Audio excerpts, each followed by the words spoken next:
यहाँ तक कि स्वर्ग के राजा इंद्र भी अपना मोक्ष सुनिश्चित करने हेतु कल की अवतार के इस कालखंड में धरती पर मानव शरीर धारण कर आ चुके हैं और इसी कारण वर्तमान में स्वर्ग का सिंहासन यानी इंद्र की गद्दी खाली पड़ी है। नंबर 3, संत श्री जय जगदीश लाला जी के अनुसार भविष्य मालिका में यह स्पष्ट उल्लेख मिलता है कि स्वयं त्रिदेव ब्रह्मा, विष्णु और महेश भी वर्तमान में मानव देह धारण कर पृथ्वी पर विद्यमान हैं। आश्चर्यजनक तथ्य यह बताया गया है कि अभी तक उनका भी मोक्ष नहीं हुआ है।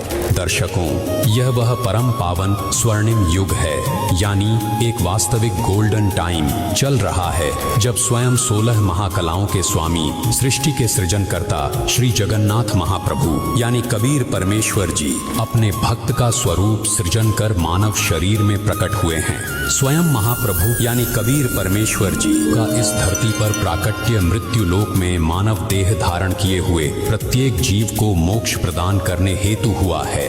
वे सर्वप्रथम कलयुग के कलयुगी प्रभाव को यानी नकारात्मक प्रभावों को समाप्त कर सत्य युग जैसा पवित्र वातावरण स्थापित कर रहे हैं। इससे पूरे विश्व में शांति, प्रेम और आपसी भाईचारा बढ़ेगा और भगवान की भक्ति करना भी अत्यंत सरल और सहज हो जाएगा।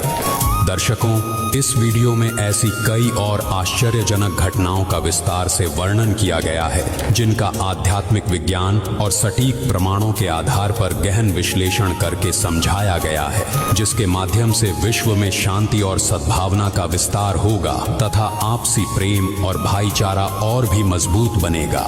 इसके साथ और भी अन्य महत्वपूर्ण विषयों की भी एक संक्षिप्त झलक प्रस्तुत कर रहे हैं जो आपके अंधविश्वास की जड़ें हिला देगा, जिन पर आप सदियों से विश्वास करते आए हैं। ये युग किताबों को सिर्फ पूजने का नहीं बल्कि जीने का होगा। इतिहास जिसे भूल गया, शास्त्रों ने जिसे गुप्त रखा और इन अज्ञानी धर्मगुरुओं ने जिसे आपसे छिपाया,